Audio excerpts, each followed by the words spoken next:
সূর্যোদয়ের দেশ মালয়েশিয়া থেকে ভেসে এলো এক গৌরবোজ্জ্বল খবর, যে খবর শুধু একটি দেশের নয় বরং পুরো বাঙালি জাতির মুখ উজ্জ্বল করেছে বিশ্ব দরবারে।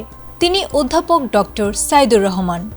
গবেষণার টেবিল যার কাছে এক অবিরাম যুদ্ধের ময়দান, আর সাফল্য যার চিরচেনা সঙ্গী। আবারও বিশ্বের সেরা বিজ্ঞানীদের তালিকায় নিজের শ্রেষ্ঠত্ব প্রমাণ করেছেন ময়মনসিংহের এই কৃতি সন্তান।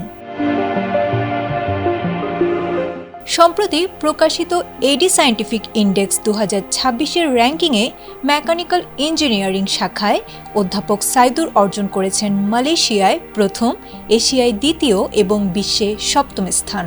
33,371 জন বিশ্ব সেরা বিজ্ঞানীর মধ্যে এই অবস্থান অর্জন করে তিনি টানা 2 বছর ধরে রেখেছেন বিশ্বের শীর্ষ 10-এ নিজের জায়গা।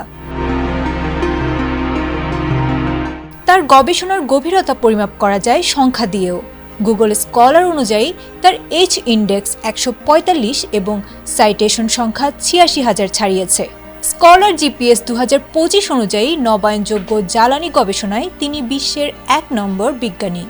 এছাড়া স্ট্যানফোর্ড বিশ্ববিদ্যালয় ও এলসেভিয়ারের যৌথ তালিকায় তিনি শীর্ষ 2% বিজ্ঞানীর একজন। সানওয়ে ইউনিভার্সিটিতে কর্মরত এই বিজ্ঞানী কেবল নিজের ক্যারিয়ার নিয়েই ভাবেননি। নিজ উদ্যোগে গড়ে তুলেছেন 15 লাখ মার্কিন ডলার ব্যয়ে অত্যাধুনিক গবেষণাগার, যেখানে সৌরশক্তি ও বিশুদ্ধ পানির প্রযুক্তিতে বিপ্লব ঘটাতে কাজ করছেন আগামীর তরুণরা। তার 28 বছরের অভিজ্ঞতা তিনি ইউটিউব ও সোশ্যাল মিডিয়ার মাধ্যমে ছড়িয়ে দিচ্ছেন হাজারো শিক্ষার্থীর মাঝে। 2022 সালে বাংলাদেশ সরকারের পক্ষ থেকে সিআইপি সম্মাননা পাওয়া এই বিজ্ঞানী তার এই অর্জনকে দেখেছেন সামষ্টিক প্রচেষ্টার ফল হিসেবে।